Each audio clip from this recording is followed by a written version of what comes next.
여러분, 우리는 지난주에 아름다운 궁전에 들어가는 크리스찬의 모습을 우리가 살펴보았습니다. 두 사자의 그 두려움 속에서도 가운데로 향하여 문지기에게 다가섰고, 문지기와 신중이라고 하는 여인을 통해서 그 궁전에 들어갈 수 있는 그러한 자격이 있는가를 살펴보는 그런 내용이었습니다. 그 내용이 무엇이었습니까? 한 사람이 교회의 회원이 되기 위해서 세례에 합당한 신앙의 고백이 있는가라고 하는 것을 확인하는 과정들이었습니다. 이러한 내용을 넘어서서 이제 신중이라고 했던 그 아가씨가 크리스찬을 데리고 다른 가족들을 만나게 합니다. 이름은 분별, 경건, 자애. 우리 그림 한번 띄워주십시오. 다른 그림이 아니라 이렇게 세 자매를 또 만나게 되는 그러한 과정이 크리스찬의 그 삶에 있었던 것이죠. 이들은 저녁 식사가 준비될 때까지 크리스찬과 대화를 나눕니다. 여러분, 오늘 지난주에 우리가 교회의 회원이 되는 세례에 대해서 이야기했다면, 오늘 이 저녁 식사, 그들과 함께하는 이 저녁 식사는 무엇이 되겠습니까? 성찬이 되는 것입니다. 그래서 교회의 회원이 된 성도가 성찬을 어떻게 대해야 하는가라고 하는 것을 설명해 주고 있습니다.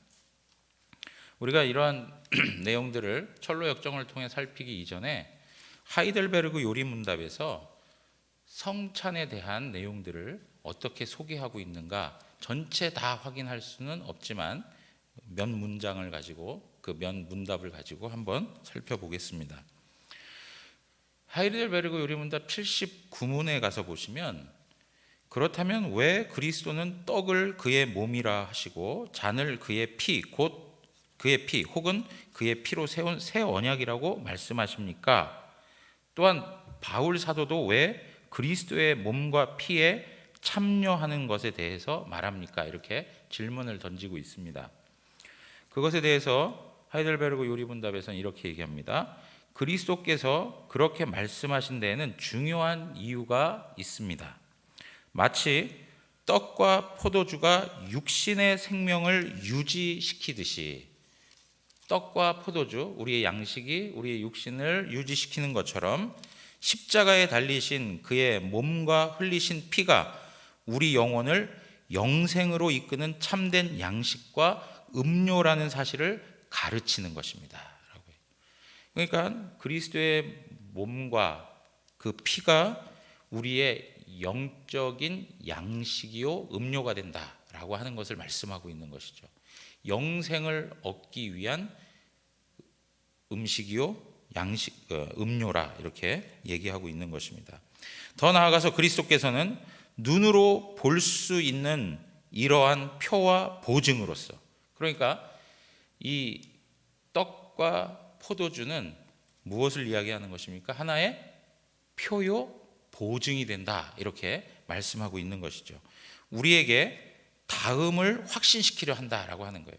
그 성찬에 참여하면서 그 떡과 포도주를 보면서, 우리가 눈으로 보는 것처럼요, 눈으로 보면서 우리 안에 하나님께서 확신케 하는 게 있다는 거예요. 그 첫 번째가 뭐냐? 우리가 그리스도를 기념하면서 이 거룩한 표들을 육신의 입으로 받아 먹는 것처럼, 우리가 육신의 입으로 다 먹고 마시지 않습니까?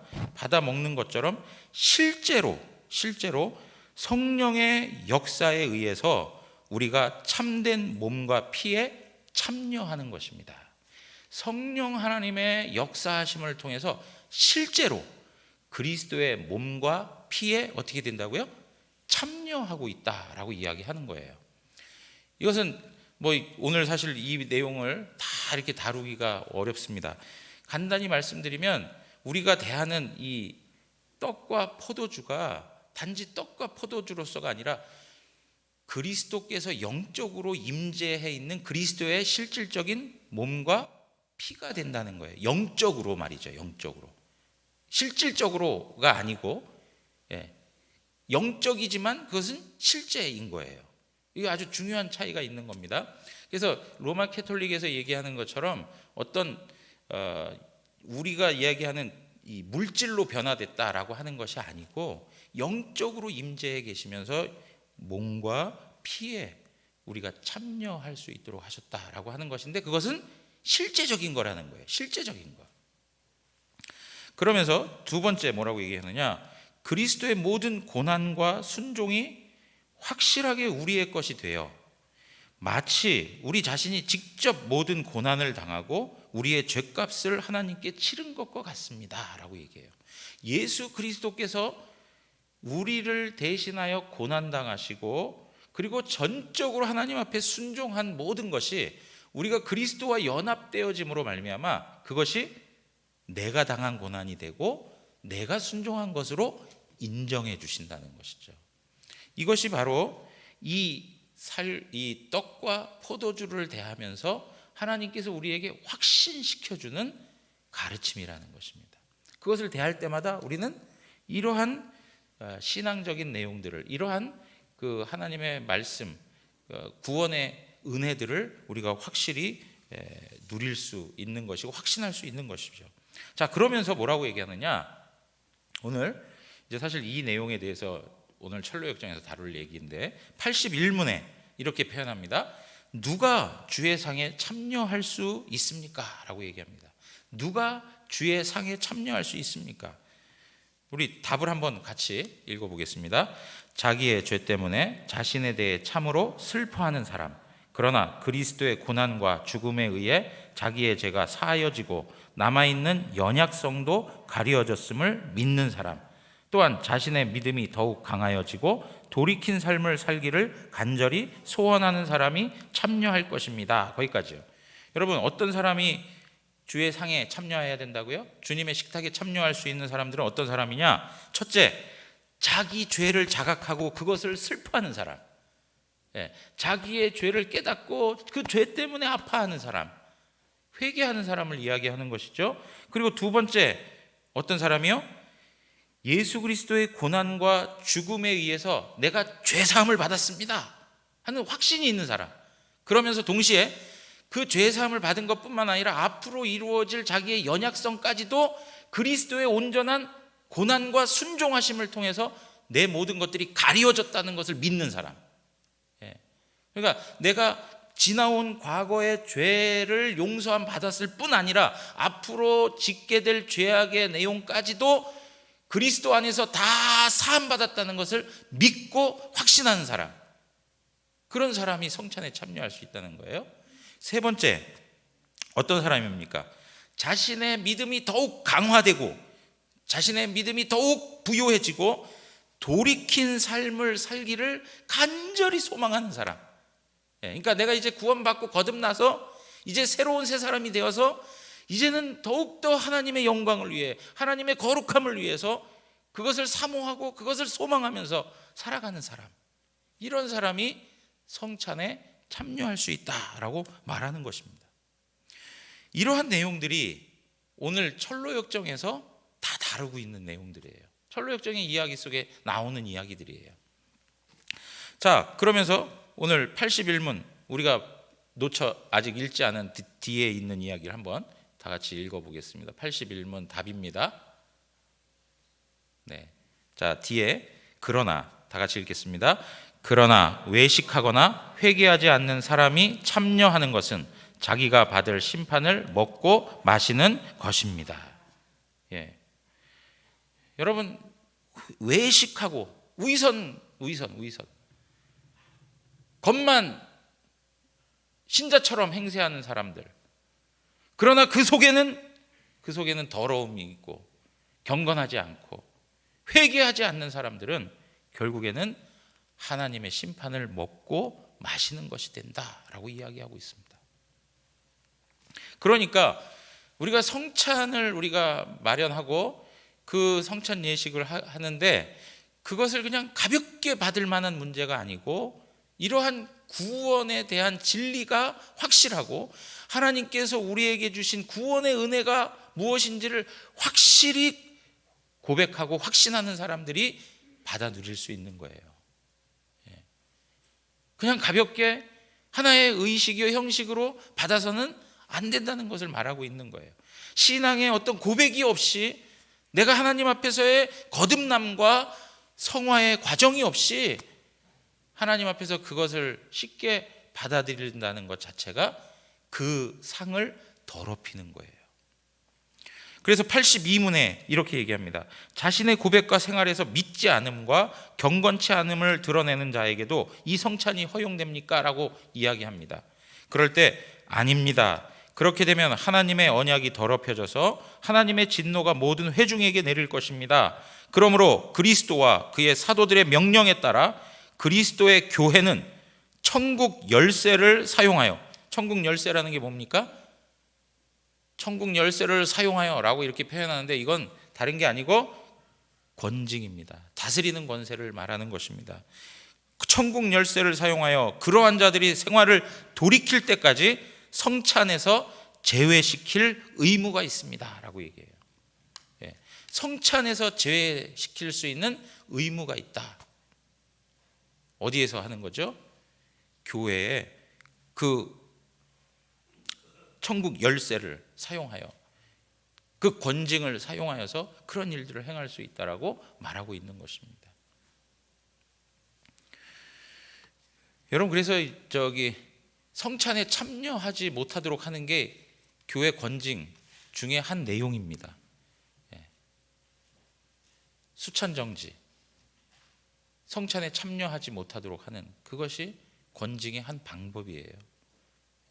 그게 얼마나 무서운 건지를 우리가 알아야 되는데, 사실 우리 성도님들은 그게 그렇게 큰 건가? 라는 생각을 할 거예요. 아니 뭐고 한번 하지 말라고 그러면 하지 않으면 되지. 이게 아닌 거예요. 하나님과 그 함께하는 하늘 식탁에 내가 배제되는 거예요. 배제되는 거. 그러니까 엄청난 그 영적인 의미가 거기에 담겨 있는 것이죠. 여러분, 이러한 내용들, 우리 성찬에 누가 참여할 수 있는가라고 하는 이 내용들을 오늘 존 버녀는 철로 역정의 내용들을 통해서 우리에게 설명해 주고 있는 것입니다. 크리스찬이 신중과 문지기를 통해서 계속적으로 그의 신앙 고백을 확인하고 그가 이제 교회에 받아들여질 수 있다는 것을 보고 분별, 또 누굽니까? 경건, 분별, 자애, 이러한 여인들을 다시금 만나게 하면서 여기에 나오는 경건, 분별, 자애도 역시 교회의 직원이 되는 것이죠. 교회의 직원이 누구입니까? 제가 지난번에 말씀드렸죠. 교회의 직원은 목사, 장로, 안수집사, 교회 가운데 있어야 할 항종직에 관한 내용들이죠. 특별히 여기서는 당회의 구성원들을 이야기하고 있는 거예요. 그들이, 교회의 모든 성도들이 정말 성찬에 참여할 수 있는가를 꼼꼼히 확인할 수 있도록 그들의 신앙의 내용들을 확인해 가야 된다는 거예요. 그래서 목양 사역이 필요한 거예요. 우리 성도들이 하나님의 말씀대로 신앙을 고백하고 살아가는가, 그리고 하나님의 말씀에 대한 확실한 증거를 가지고 살아가고 있는가, 내가 하나님으로부터 받은 바 그 구원의 은혜가 무엇인지를 확실히 알고 신앙하고 있는가, 이러한 내용들을 두루두루 살피고 그들이 하나님 말씀으로 신앙이 세워질 수 있도록 돕는 것, 그것이 바로 신방사역이요 목양사역인 거예요. 그래서 온 성도들은 이 성찬에 참여할 때 항상 그러한 확인 속에서 하나님 앞에서 보다 더 거룩한 것들을 고려하고 살피면서 이 성찬을 대해야 한다라고 말씀하고 있는 것이죠. 여러분, 오늘 경건이라고 하는 사람이 크리스찬을 만나서 첫 번째 질문을 하는데, 이 경건이라고 하는 사람이 가진 질문이 굉장히 많습니다. 몇 가지의 질문을 하는데 5가지의 질문을 던집니다. 5가지의 질문, 간단하게만 살펴보고 넘어가겠습니다. 첫 번째 질문은 뭐냐면, 크리스찬이 순례의 여정에 들어선 동기가 뭡니까? 라고 하는 걸 물어요. 당신 순례의 여정 안에 들어오게 된 동기가 뭡니까? 그러니까 크리스찬이 자기가 살던 멸망의 도시가 멸망할 것 같아서 너무나도 큰 두려움을 경험했다는 거예요. 그러면서 자기 자신이 정말 하나님 앞에서 죄를 깨닫고 그곳으로부터 구원받을 만한 길이 무엇인가를 아주 진지하게 고민을 했다는 것을 말해주고 있어요. 여러분, 여기서 이 내용이 참으로 중요한 거예요. 우리의 신앙의 동기가 무엇인가? 우리가 이 순례의 여정에 참여하게 된 동기가 무엇인가? 이것이 너무나도 중요한 신앙의 내용이에요. 왜 그러냐면 신앙의 동기가 세속적인 만족과 이익을 위해서 하는 것이면 신앙생활을 하면서도 항상 하나님을 이용하려고 그래요. 어떻게 이용해요? 내가 이 세상에서 얻을 수 있는 복을 구하는 하나의 도구나 혹은 통로로서. 그러니까 우리의 기도도 항상 우리 신앙의 동기하고 맞물려서 하나님 앞에 드려지게 돼 있어요. 우리가 구하는 내용이 무엇인가라고 살펴보면 우리 신앙의 동기가 무엇인가를 어느 정도 가늠해 볼 수 있어요. 여러분, 우리의 신앙의 동기가 뭡니까? 지금 크리스찬은 철저히 자기 자신이 죄인임을 알고 하나님의 영원한 심판으로부터 어떻게 하면 구원받을 수 있을까 하는 그러한 것에서 출발을 해요. 그러니까 끊임없이 그의 인생 여정 속에는 죄하고의 싸움이 계속 벌어지고 있어요. 그런데 오늘날 우리는 어떻습니까? 우리의 신앙의 동기가 무엇입니까? 죄하고의 갈등과 죄하고의 싸움과 죄하고의 어떤 이런 문제들을 놓고 하나님 앞에서 이 문제들을 다루어가고 있는가? 단지 먹고 살고 이 생활에 필요한 것만을 구하고 하는 방식으로 살아가는가? 굉장히 다른 이야기죠. 그래서 우리가 우리 스스로에게 질문을 던져야 되는데 중요한 질문이 뭡니까? 무엇 때문에 예수 그리스도를 믿느냐라고 하는 거예요. 여러분, 무엇 때문에 예수 그리스도를 믿으십니까? 무엇 때문에? 이게 중요한 질문이에요. 내가 왜 예수를 믿는가? 두 번째 질문을 하는데요, 뭐라고 얘기하느냐? 많은 길들 중에서 어떻게 이 길을 선택하게 되었습니까? 라고 이렇게 얘기해요. 그러니까 크리스찬이 뭐라 그러냐면 하나님의 섭리였습니다. 자기가 두려움 속에 빠져서 방황하고 울고 있을 때 전도자가 나타나가지고 나를 이 길로 인도해 줬습니다.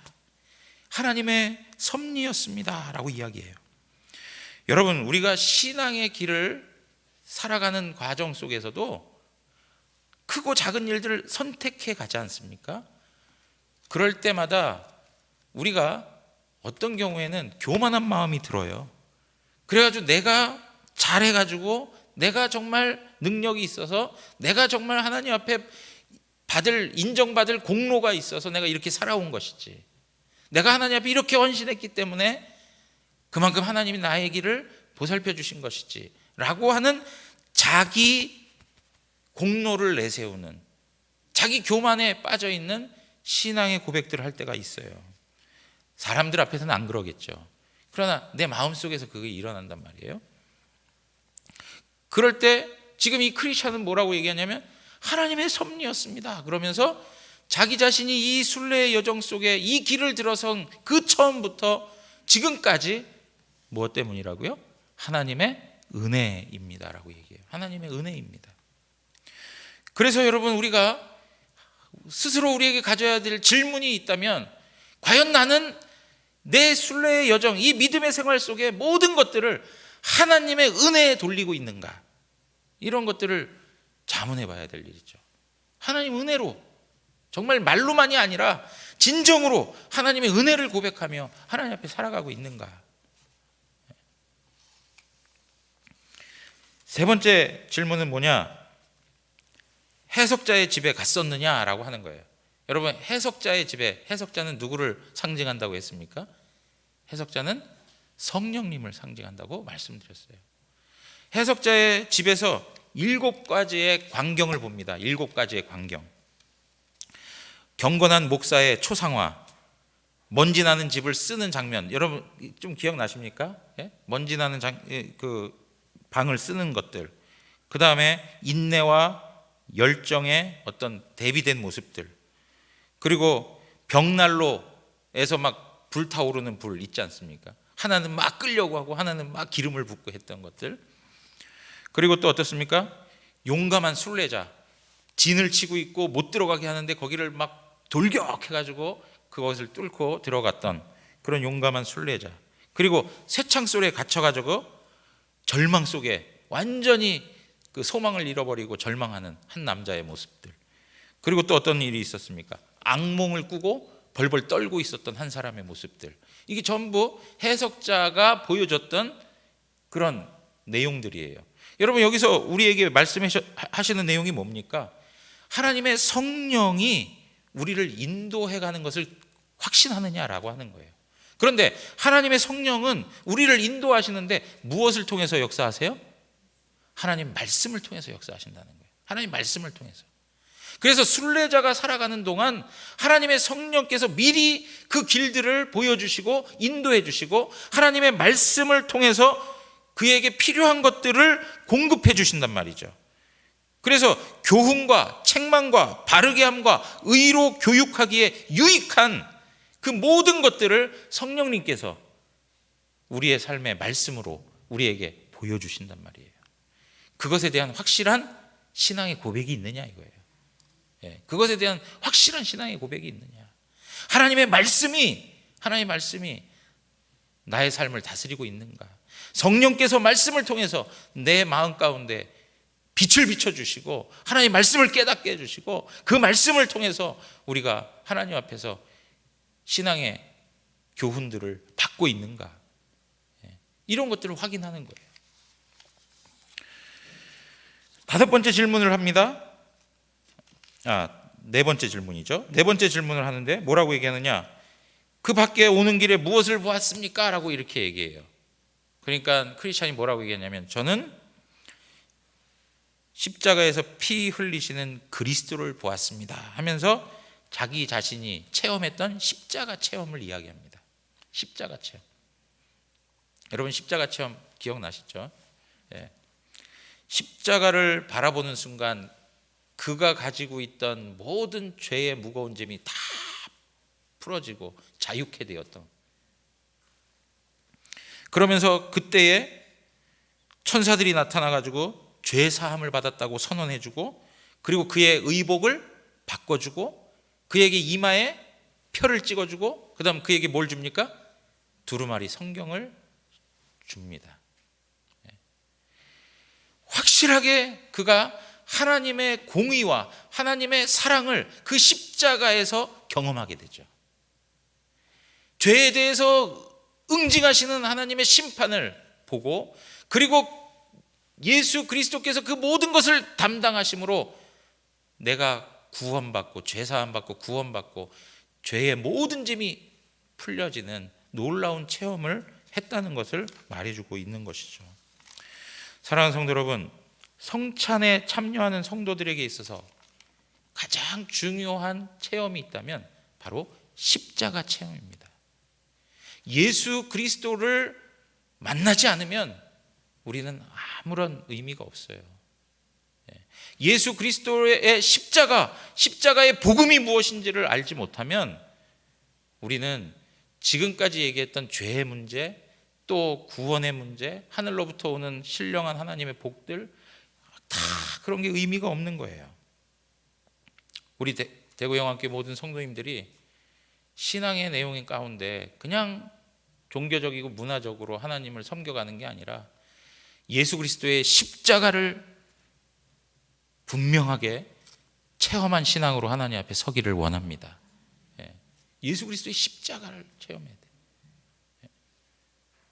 그 십자가를 바라볼 때마다 거기에서 소망이 생겨나고 그 십자가를 바라볼 때마다 거기에서 하나님의 은혜와 사랑이 경험되어지고 그 십자가를 바라볼 때마다 거기에서 다시금 열정이 일어나고 능력이 일어나고 하나님을 향한 거룩한 회복들이 일어날 수 있는 그것이 있어야죠. 다섯 번째 질문을 합니다. 그 밖에 본 것이 또 무엇입니까? 했더니 그가 길을 걸어오다가 만났던 천박, 나태, 거만, 허례, 위선 이런 사람들을 만났다고 이야기합니다. 그러면서 고난의 산을 올라가는데 너무나도 힘들었지만 결국에는 하나님께서 주신 은혜로 말미암아 그 모든 것들을 잘 감당하고 지금 이 자리에 왔노라고 말하고 있습니다. 사랑하는 성도 여러분, 지금 이 경건의 질문은 그의 신앙의 동기서부터 지금까지 그가 어떠한 것들을 경험했는지를 확인시켜주고 있어요. 어떠한 것들을 경험했느냐. 그러면서 철저히 그가 경험했던 삶의 모든 것이 하나님의 은혜였다는 것을 나타내주고 있어요. 그러니까 우리가 성찬을 대할 때에 그 성찬에 대하는 모든 사람들이 하나님 앞에서 고백해야 되는 것이 무엇입니까? 자신의 구원에서부터 지금까지 하나님의 은혜가 무엇인지 아는 사람들이 그 성찬을 대할 수 있는 거예요. 하나님의 은혜가 무엇인지 모르고는 그 성찬을 대할 수 없는 거예요. 사랑하는 성도 여러분, 내가 부족하다, 내가 전적으로 부족하다, 나는 죄인이었고 나는 하나님 앞에 설 수도 없고 나는 이 길을 찾을 수도 없었고 나는 그 과정을 걸어갈 수 없었지만 하나님께서 나에게 찾아오셨고 하나님이 나에게 은혜를 주셔서 나로 하여금 이 구원의 길을 알게 하시고 예수 그리스도의 십자가를 만나게 해주셔서 내가 지금까지 하나님의 은혜로 살아왔노라고 고백하는 이 신앙의 고백을 확인하는 거예요. 여러분, 우리 대구 영안교회 모든 성도님들 안에 하나님 은혜에 대한 고백이 충만하기를 원합니다. 그냥 만나고 대화하실 때마다 하나님 은혜입니다. 하나님 은혜입니다. 내가 뭐라고, 내가 뭐 가진 게 있었다고, 내가 무슨 받을 하나님 사랑 받을 자격이 있다고, 다 생각해 보면 하나님의 은혜입니다. 이렇게 지금 살아가는 것도 하나님 은혜입니다. 하나님 은혜가 막 고백돼야 돼요. 고백돼야 돼요. 분별이라고 하는 사람이 이제 질문을 합니다. 분별이라고 하는 사람은 조금 또 다른 측면의 질문을 합니다.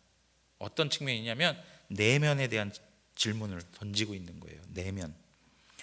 이렇게 이야기합니다. 첫 번째 질문은 당신 떠나온 고향이 생각나지 않았습니까? 라고 이렇게 물어봐요. 그러니까 크리스찬이 종종 생각나기도 했지만 그때의 모습은 너무 부끄러웠고 이제는 싫습니다 라고 이렇게 얘기해요. 여러분, 우리가 신앙생활을 이렇게 하는 가운데 고향이 생각날 때가 있지 않아요? 옛날이 그립다. 옛날이요. 뭐 그럴 때 있습니까? 없습니까? 우리 대구 영안교회 성도님들은 전혀 그것에 마음이 없어요. 내가 이제 세상 등지고 주님 앞에 섰는데 그게 무슨 말입니까? 여러분, 지금 이 분별이 질문하는 거는 그 마음속에서 갈등하고 있을 법한 그 질문을 던지고 있는 거예요. 히브리서 11장 15절에서 16절 보면 이런 말씀이 있습니다. 그들이 나온 바 본향을 생각하였더라면 돌아갈 기회가 있었으려니와 16절 우리 다 같이 읽겠습니다. 그들이 이제는 더 나은 본향을 사모하니 곧 하늘에 있는 것이라. 이러므로 하나님이 그들의 하나님이라 일컬음을 받으심을 부끄러워하지 아니하시고 그들을 위하여 한 성을 예비하셨네. 하나님께서 예비하신 그 성, 그것이 더 나은 본향이에요. 그래서 고향 생각나지 않아요. 옛날 과거적 삶을 그리워할 수가 없어요. 정말로 만약에 내가 그 과거의 삶을 그리워한다면 그건 참 어리석은 거죠. 오늘 두 번째 질문, 비슷한 질문이에요. 이렇게 묻습니다. 당신이 좋아하던 것이나 사람들에게 미련이 없습니까? 여러분, 당신이 그렇게 예전에 같이 지냈던 사람들, 그리고 당신이 그렇게 즐기고 좋아했던 그런 것들에 대해서 미련이 없어요?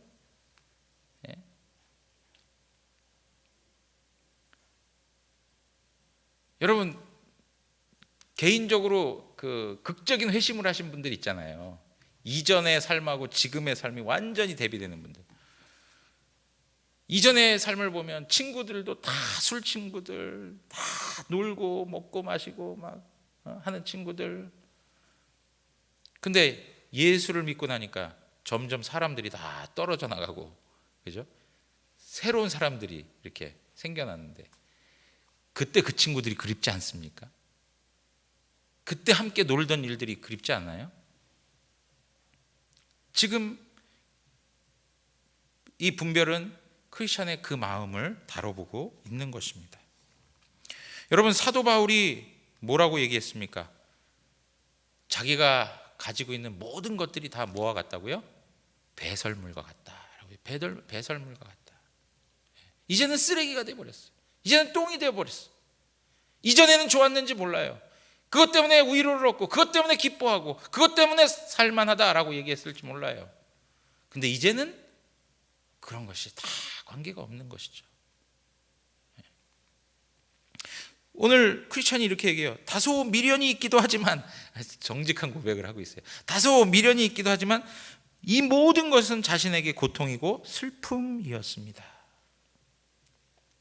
여러분, 다시 그 시점으로 돌아가서 예수 그리스도를 믿으시겠습니까? 아니면 이 삶을 그대로 살겠습니까? 그러면 어떻게 하시겠습니까? 그래도 나는 예수 그리스도입니다 라고 오실 것이죠. 그렇죠? 오히려 지나온 그 과거가 너무나도 아깝고 안타깝게 여겨지실 거예요. 제가 정말 주님을 만난 분들의 고백을 들어보면 지나온 그 삶이 너무나도 아깝다는 거예요.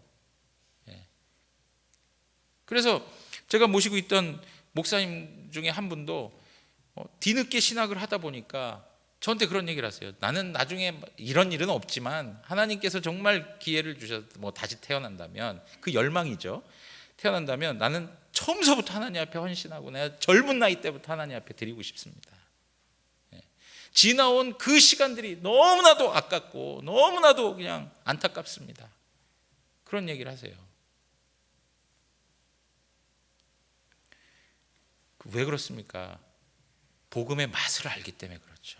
복음의 맛이 무엇인지를 알기 때문에, 그리스도 안에 있다는 것이 어떠한 것인지를 알기 때문에, 그 복됨과 그 영광이 무엇인지를 알고 있기 때문에 할 수 있는 고백이죠. 세상적으로 보면 살고 누리고 하는 것은 그 이전의 모습이 훨씬 좋았어요. 그럼에도 불구하고 그런 것들이 의미가 없고 예수 그리스도의 십자가 복음이 그에게 있어서는 최고의 가치가 되는 것입니다. 세 번째 질문입니다. 크리스천을 괴롭혔던 악의 문제들이 이제는 모두 사라지고 극복할 수 있게 되었다는 것을 종종 확인합니까? 라고 이렇게 얘기해요. 종종 확인되는 것은 아니지만, 계속적으로 그것이 확인되는 건 아니지만, 그런 일이 일어날 때, 내가 죄를 극복하고 내가 죄와 더불어서 승리했을 때, 그때가 가장 귀하고 값진 시간이었습니다 라고 이렇게 고백을 해요. 여러분, 여기에 우리 인간성의 약함도 그대로 설명해 주고 있어요. 종종 확인되는 건 아니라는 거예요. 그것이 자주 일어나는 일이 아니에요. 우리는 오히려 하나님 앞에 실패할 때가 훨씬 더 많아요. 죄와 더불어 승리하고 하나님 앞에서 정말 그 영광을 누리는 그런 모습보다는 죄 때문에 넘어지고 아파하는 그런 과정들이 더 많아요. 그럼에도 불구하고 어떤 경우에 주 예수 그리스도의 십자가의 복음으로 내가 승리를 경험했을 때, 그것으로부터 오는 그 기쁨과 그 만족은 이루 말할 수 없다는 것이죠. 가장 귀한 시간이라고 이렇게 설명하고 있는 것입니다. 여러분들이 주님을 처음 만났을 때 하나님 앞에서 받은 바 그 은혜에 대해서 얼마나 값지게 기억이 되십니까? 네 번째 질문은, 당신을 괴롭혔던 여러 가지 일들을 어떤 방법으로 극복했습니까? 크리스천, 당신을 괴롭혔던 이 죄의 문제들을 어떻게 극복하고 어떤 방법으로 이겨냈습니까? 라고 이렇게 얘기해요. 여러분, 우리가 이 죄를 어떻게 이겨낼 수 있는가 하는 그 답을 우리에게 제공해 주는 거예요. 첫째, 뭐라고 얘기하느냐? 십자가를 볼 때 자유하게 되었습니다 라고 얘기해요. 예수 그리스도의 십자가를 볼 때 나는 영적 자유를 누릴 수 있었습니다. 두 번째, 내가 입고 있는 옷을 보면서, 내가 입고 있는 옷이 뭡니까? 십자가 체험을 하고 그 천사들이 갈아입혀 준 옷이에요. 그 옷이 무엇입니까? 그리스도의 의의 옷이 되는 거죠. 예수 그리스도가 고난당하시고 순종하여 성취하신 의의 옷이 나에게 주어진 거예요. 그러니까 내가 죄를 범하지만 그럼에도 불구하고 나는 하나님 앞에 의인이다라고 하는 이 확신이 우리를 죄에서 일어나게 해준단 말이죠. 그리고 세 번째, 뭐라고 얘기합니까? 내가 간직하고 있는 두루마리를 살펴봅니다. 이 두루마리를 보면서 뭘 확인해요? 하나님이 나에게 약속하신 것이 무엇인지를 확인하고, 내가 하나님으로부터 약속의 백성이라고 하는 것을, 하나님의 약속의 백성이라고 하는 것을 확신하면서 내가 그 죄와의 싸움에서 이깁니다라고 얘기해요. 그리고 네 번째, 마지막으로 뭐라고 얘기하느냐? 내가 지금 어디로 향하여 가고 있는지, 그것을 생각할 때 나는 죄에서 이길 수 있습니다. 내가 지금 어디로 향하고 가고 있는지, 어디를 향하여 가고 있습니까? 시온성을 향하여 가고 있습니다. 천국을 향하여 가고 있습니다. 천국을 소망하고 살아가고 있는 삶이기 때문에 이 땅에 있는 세상 유혹의 마음을 빼앗길 수가 없다는 것이죠. 여러분, 우리의 신앙에 있어서 마찬가지예요. 십자가를 바라볼 때 우리는 죄에서 승리할 수 있습니다. 우리가 입고 있는 그리스도의 의의 옷을 묵상하십시오. 그리스도 안에서 주어진 하나님께서 우리에게 허락해 주신 그 영적인 부요함들을 바라보십시오. 그리고 하나님의 말씀을 통해서 내가 하나님의 약속받은 자녀임을 확신하면서 하나님의 영원한 사랑에서 끊어지지 아니하는 하나님의 백성임을 확신하셔야 합니다. 그리고 나서 나는 지금 이 땅이 나의 본향이 아니고 하나님께서 예비하신 성 예루살렘, 그 영원한 천국이 나의 갈 곳이다 라고 하는 것을 바라보면서 위의 것을 추구해야 합니다. 그럴 때 우리는 죄와의 싸움에서 이길 수 있는 것입니다. 다섯 번째, 왜 당신은 시온산으로 가기를 원하십니까? 그렇게 무엇 때문에 당신은 시온산으로 가기를 원합니까? 라고 묻습니다. 그럴 때 크리스찬이 답하기를, 첫 번째, 십자가에서 못 박혀 돌아가신 예수 그리스도를 만나기 위해서입니다. 여러분, 우리가 이 땅을 지나서 천국 가면, 물론 지금도 우리가 그리스도 안에서 살고 있는 것이긴 하지만 그분을 얼굴과 얼굴을 맞대어 영광 중에 그분을 바라보게 되는 천국에 입성하였을 때에, 여러분, 다른 것이 주어지지 않는다 하더라도 그거 하나가 가장 큰 복 아니겠습니까? 다른 거 그 외에 주어지는 많은 것들이 있지만 그거 없어도 예수 그리스도 그분을 만나고 대면하고 그분과 함께 할 수 있다는 게 엄청난 복이죠. 그러면 모든 것을 다 가진 것이죠. 여러분, 예수 그리스도를 만나기 원하십니까?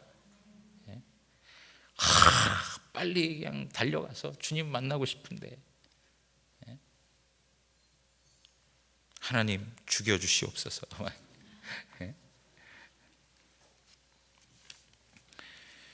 두 번째, 자신을 괴롭혔던 모든 것을 떨쳐버릴 수 있어요. 자유를 얻게 되었다는 거예요. 그리스도와 만남이 주어지고, 두 번째는 자유를 얻게 되었다라고 얘기합니다. 자유. 자기를 괴롭혔던 죄, 끊임없이 자기를 어렵게 하고 무너지게 하고 슬프게 하고 공고하게 하는 이 죄로부터, 이 지긋지긋한 죄로부터 완전히 자유되고 우리가 어떻게 돼요? 영화롭게 되죠. 자유하게 된다는 거예요. 여러분, 지금 이 땅에 살아가면서 죄 때문에 신음하기도 하고 아파하기도 하지만 우리가 하나님 나라에 가면 우리는 영화로운 하나님의 백성이 될 것입니다. 죄 때문에 고통받는 일이 없어요. 세 번째, 그곳에서는 더 이상 죽음이 없기 때문에 그렇습니다. 그곳은 생명만 있습니다. 영생이 있습니다. 죽음이라는 것은 없습니다. 그리고 네 번째 뭐라고 얘기합니까? 사랑하는 사람들과 영원히 사는 소망이 있기 때문에 그렇습니다. 사랑하는 사람들과 영원히 하나님과 더불어 살아가게 된다는 것이죠. 사랑하는 성도 여러분, 우리보다 앞서간 우리의 믿음의 선배들, 그분들이 천상의 하나님의 교회 속에서 우리를 기다리고 있습니다. 우리는 믿음으로 하나님의 부르심을 받고 나가게 되면 영원한 하나님의 나라에서 영생을 누리며 하나님과 그 백성들과 함께 사랑의 공동체로서 하나님 앞에서 살아가게 될 것입니다. 그것 때문에 우리는 시온상을 향하여 계속 전진하는 거예요. 여러분, 진정으로 거듭난 영혼은 하나님 앞에서 거룩함을 추구하게 되어 있습니다. 죄와 싸우고 우리의 마음속에서 일어난 죄를 죽이고, 그래서 여러분, 죄 죽음의 교리라고 하는 게 있어요. 죄 죽음의 교리. 존 오웬이 이야기했던 내용들인데, 우리 마음속에서 일어나는 죄를 죽이는 것, 그 반복되는 과정을 우리는 뭐라고 얘기해요? 성화라고 얘기합니다. 성화. 여러분, 우리가 하나님 앞에 거룩함을 추구해가고 죄와 싸워가는 그 과정 자체가 내가 하나님 앞에 의롭다함을 받은 것을 증거해 주는 거예요. 여러분들이 하나님 앞에 의롭다함을 받았습니까?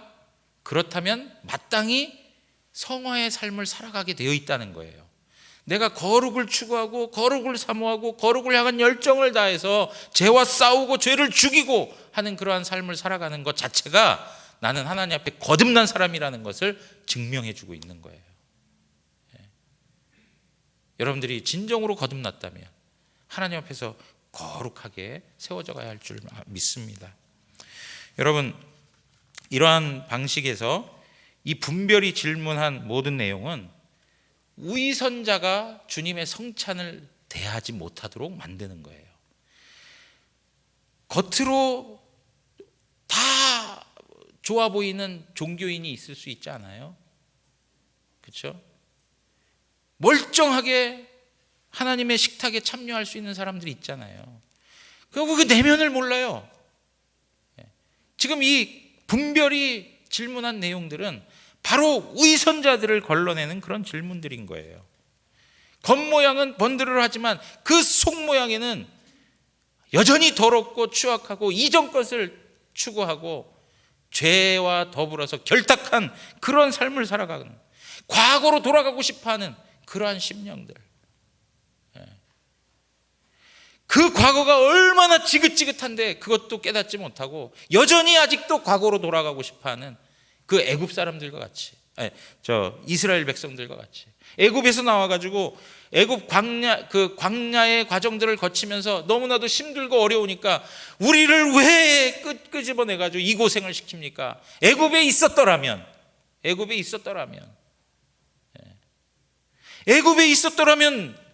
우리가 이 고생은 하지 않을 거 아닙니까? 하면서 애굽을 그리워하고 애굽을 예찬하는 그런 사람들. 사랑하는 성도 여러분, 저는 지난번에 그 오래된 이야기이긴 하지만 이지선 양의 고백이 문득 생각날 때가 있어요. 그가 뭐라고 얘기했습니까? 화상을 입고 살아가는 모습이 좋겠습니까? 아니면 그 이전에 그렇게 미모를 가지고 살아갔던 모습이 좋았겠습니까? 여러분, 어떤 게 좋겠습니까? 인간적으로 보면 과거의 삶이 좋게 보여질 거 아닙니까? 겉표면적으로 보자면. 그런데 이지선 씨가 뭐라고 얘기합니까? 자신은 과거로 돌아가고 싶지 않다는 거예요. 과거로 돌아가고 싶지 않다는 거예요. 사랑하는 성도 여러분, 하나님을 만나면 그러한 고백이 되는 거예요. 하나님 만나면, 예수 그리스도의 십자가를 만나면 그 고백이 정상적인 고백으로 하나님 앞에 올려지는 거예요.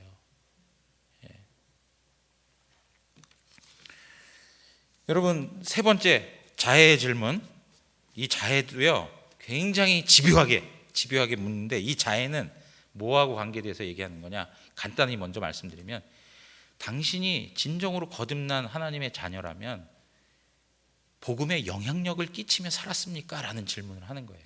복음에 영향력을 끼치며 살았습니까? 자해가 이렇게 질문을 합니다. 당신이 가정을 가지고 있다면 왜 가정 식구들을 데리고 오지 않았습니까? 라고 묻습니다. 여러분, 크리스찬에게 있어서 이 질문은 얼마나 뼈아픈 질문인지 몰라요. 그러니까 크리스찬이 그 질문을 받고 눈물을 흘리기 시작해요. 저는 간절히 원했습니다. 그러나 가족들이 극하게 반대해 버렸습니다. 너무나도 안타까웠습니다. 이렇게 얘기하죠. 그러니까 자해가 또 이야기합니다. 그것이 위험하고 멸망될 것이라고 열심히 당신이 설득을 했습니까? 당신이 가진 최선을 다해서 설득을 했습니까? 그랬더니 크리스찬이, 제가 열심히 설득했습니다. 그러나 그들은 나의 말을 너무 가볍게 여겼습니다. 라고 얘기해요. 그리고 또 자해가 묻습니다. 그렇다면 그들에게 하나님이 은총을 베푸셔서 당신의 충고를 받아들이도록 도와달라고 기도한 적이 있습니까? 당신 그들을 위해서, 그들이 당신이 얘기하는 이 진리의 말씀을 잘 듣고 이해할 수 있게 해달라고 기도한 적이 있습니까? 그랬더니 크리스찬이, 네, 아주 간절히 기도했습니다. 라고 얘기해요. 그리고 나면 끝날 줄 알았는데 또 자해가 또 얘기해요. 그들에게 멸망이 온다는 것을 알기 쉽게 그들에게 전달했습니까? 알기 쉽게 잘 설명해 줬습니까? 라고 또 얘기해요. 그랬더니 크리스찬이 자기가 그 모든 내용에 대해서 눈물을 흘리고 정말 두려워하고 정말 벌벌 떨면서 우리가 구원받아야 된다는 것을 실질적으로 보여줬지만 그것만으로 충분하지 못했습니다. 라고 이야기해요. 그러자 자해가 또 묻습니다. 그들이 당신을 따라오지 않는 이유가 무엇이었습니까? 하니까 크리스찬의 아내는 세상의 물질과 영화를 잃어버릴까 봐 두려워했습니다. 그리고 그의 자녀들은 젊은 시절 쾌락에 빠져 있어서 그 쾌락에서 나오는 것을 싫어하였습니다. 라고 이야기하죠. 그럴 때 자해가 또 한 번 묻습니다. 뭐라고 묻느냐? 크리스찬의 무질서하고 공허한 생활이 그들에게 크리스찬의 설득력이 의미 없게 만들지는 않았는지요? 쉽게 얘기하면 당신의 삶의 모습이 그들에게 영향력을 끼치지 못한 건 아닙니까? 라고 말합니다. 당신이 그들에게 전달도 하고 그들에게 울면서 보여주기도 하고 그들을 위해서 하나님 앞에 간절히 기도도 하고 했는데 정작 당신의 삶의 모든 내용이 그들에게 영향력을 끼칠 수 없는 모습은 아니었습니까? 라고 이야기하는 거예요. 여러분, 우리가요 이 대목에서 한번 생각해 볼 여지가 있어요. 여러분, 지금 오늘 이 자해가 크리스찬에게 질문하는 것은 당신이 진정으로 거듭난 하나님의 사람이라면 다른 사람에게 복음의 영향력을 끼쳐야 한다는 거예요. 그렇다면 그것이 어디에서부터 이루어져야 되느냐? 가정에서부터 이루어져야 한다라고 하는 것을 말하고 있어요. 가정에서부터 당신의 가진 신앙의 고백이 참된 것인지 그들에게 증거해 보였느냐라고 하는 것이죠. 그런데 정말 중요한 문제는 무엇입니까? 당신의 삶의 모든 것들이 결국에는 당신이 그들에게 말하고 그들을 위해 기도하고 했던 것들을 증명해 줄 수 있는 삶의 모습으로 그들에게 의미 있게 다가갔는가라고 하는 거예요. 여러분, 저는 이 말 들으면서 우리가 그런 생각을 해요. 우리 자녀 세대를 위해서 우리가 막 기도도 합니다. 또 만날 때마다 이야기도 합니다. 그렇지만 우리가 살아가는 삶의 방식과 우리의 삶의 모든 모습들이 과연 우리가 전하는 말과 우리가 하나님 앞에 기도했던 모습하고는 다른 모습으로 비춰져서 그 모습 때문에 그들이 여전히 우리가 말했던, 우리가 기도했던 모든 것들을 진정성 있게 받아들이지 못하는 것은 아닐까. 여러분, 우리 이런 부분들을 하나님 앞에서 깊게 생각을 해봐야 되는 거예요. 지금 자해는 크리스천에게 이 이야기를 하고 있어요. 여러분, 여기에서 지금 자해가 다루고 있는 문제가 뭔지 아십니까? 당신들의 가족이 다 구원받았습니까? 어떤 결과가 있습니까? 지금 결과에 대해서 추궁하는 게 아니고, 당신이 얼마만큼 복음의 선한 영향력을 끼치기 위해서 애쓰고 수고하였습니까? 그 한 영혼 한 영혼을 위하여서 당신이 그 복음이 절실하게 필요했다면 다른 사람에게도 그 복음이 필요하다는 것을 알고 그들에게 얼마만큼 복음의 말씀을 전하며 그것을 위하여 기도했으며 그것을 위하여 살아냈습니까? 라고 하는 것을 설명해 주고 있는 거예요.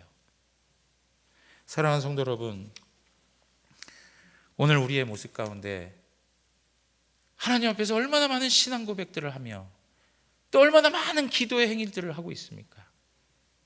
그러나 실질적으로 우리의 사고와 우리의 말과 우리의 행동이 과연 우리가 고백한 대로 살아가고 있는가?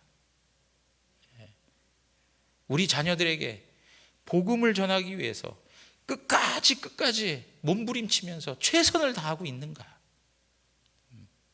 결과는 하나님께 맡겨야 되는 것이죠. 그러나 우리가 평생을 다하여서 하나님 앞에서 이 일을 행하고 있는가? 여러분, 우리는 믿음의 세대를 일으키는 교회라고 기도의 제목을 삼고 기도하고 있습니다. 이러할 때 제일 중요한 것은 우리 가정에서부터 이 일들이 회복되는 거예요.